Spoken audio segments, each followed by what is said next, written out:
दोस्तों, घर के बड़े बुजुर्ग उस पेड़ के समान होते हैं जो बेशक फल ना देते हों, लेकिन छाया जरूर देते हैं। मैं हूं आपके साथ आरजे इंदु, रजनी के माथे की बिंदु, और आज आपके लिए कहानी लेकर आई हूँ, बुजुर्गों का सम्मान। एक बार एक मोहन नाम का व्यक्ति था, और उसके जो पिताजी थे वह हमेशा मोहन को कहते थे कि बेटा, मैं तुम्हारे काका के घर जाकर आता हूँ। एक दिन मोहन ने पूछ ही लिया कि पिताजी, आप हर रोज यह क्यों कहते हो कि मैं तुम्हारे काका के घर जाता हूँ? क्या आपको अपने घर में किसी प्रकार की कोई समस्या है? तब वह कहते हैं कि नहीं बेटा, मुझे कोई समस्या नहीं है, मैं बस वहां पर जाकर अपना समय व्यतीत कर लेता हूँ, मुझे वहां पर जाना बहुत अच्छा लगता है, इसलिए जाता हूँ।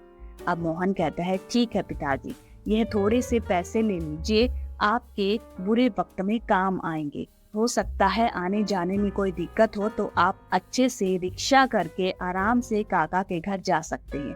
अब मोहन की ये बात सुनकर उसके पिताजी की आंखों में आंसू आ जाते हैं। उन्हें याद आ जाता है कि किस तरह बचपन में जब मोहन स्कूल जाता था तो उसकी जेब में जबरदस्ती पैसे डाल देते थे और कहते थे कि बेटा, ये तुम्हारे काम आएंगे।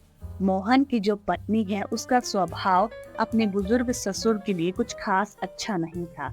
वह हमेशा मोहन को ताने देती रहती थी, हमेशा मोहन से शिकायत करती रहती थी, तुम्हारे पिताजी ने ये कर दिया, तुम्हारे पिताजी ने वो कर दिया, और बहुत सारी ऐसी शिकायतें जो बेमतलब की थी। लेकिन मोहन उन सभी की सभी शिकायतों को इग्नोर कर देता था। एक दिन मोहन के मन में ये ख्याल आया कि क्यों न मैं जाकर काका के घर देखता हूँ कि पिताजी वहाँ पर करते क्या है। अब मोहन अपने पिताजी के पीछे पीछे चलने लग जाता है। अब मोहन एकदम से चौंक जाता है जब वह देखता है कि उसका पिताजी काका के घर नहीं जाता है। उसके जो पिताजी हैं वो एक रेलवे स्टेशन पर पेड़ के नीचे जाकर बैठ जाते हैं। वो वहां पर घंटों एकांत में बैठे रहते हैं। तभी एक और बुजुर्ग मोहन के पास आता है और मोहन से कहता है कि बेटा, तुम यहाँ पर ये क्या देख रहे हो? अब मोहन इशारा करते हुए कहता है कि मैं वहां पर व्यक्ति को देख रहा हूँ।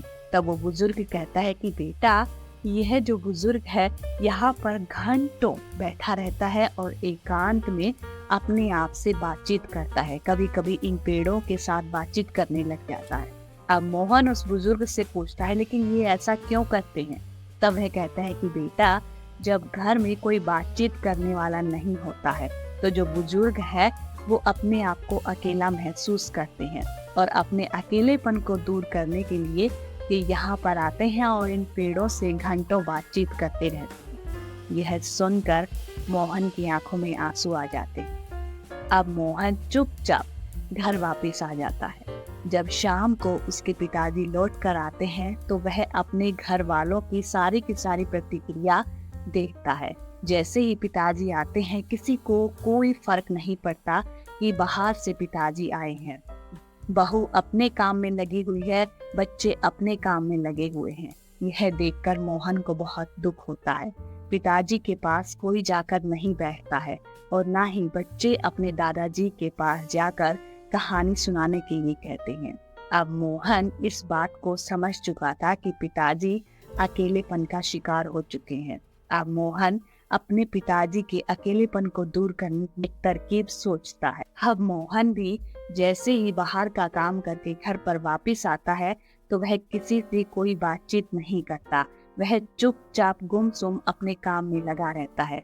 बच्चे बोलने की कोशिश करते तो बच्चों को भी इग्नोर कर देते, अगर पत्नी बोलने की कोशिश करती तो पत्नी को भी इग्नोर कर देते और अपने आप को व्यस्त रखने का बहाना बनाते। 3 से 4 दिन हो जाते हैं। चौथे दिन घर के सभी सदस्य, जिसमें पत्नी और बच्चे, उसके पास आते हैं और पूछते हैं कि आखिर आपकी समस्या क्या है, आप हमारे साथ बातचीत क्यों नहीं कर रहे? तब मोहन सभी को अपने पास बुलाता है, पास बुलाकर बैठाता है और कहता है कि मैंने सिर्फ 4 दिन तुम लोगों से बात नहीं की और तुम लोग पिताजी से हर रोज इस तरह का व्यवहार करते हो, तो समझो उनको कितना बुरा लगता होगा। अब परिवार के सभी सदस्य भी इस बात को समझ चुके थे। अब जैसे ही मोहन के पिताजी शाम को घर आते हैं, बच्चे अपने दादाजी के पास जाते हैं और दादाजी से ढेर सारी बातें करते हैं। और दादाजी से कहते हैं कि हमें नई नई कहानियां सुनाइए। यह बात सुनकर दादाजी का चेहरा खिल जाता है और दादाजी शुरू हो जाते हैं किस्से और कहानियां सुनाने। और इसी बीच मोहन की पत्नी भी अपने बुजुर्ग ससुर के लिए चाय का इंतजाम करती है। बीच बीच में कभी नमकीन लेकर आती है, कभी बिस्किट लेकर आती है, और समय कैसे व्यतीत होता है किसी को पता भी नहीं चलता, क्योंकि बुढ़ापा सब में आता है दोस्तों।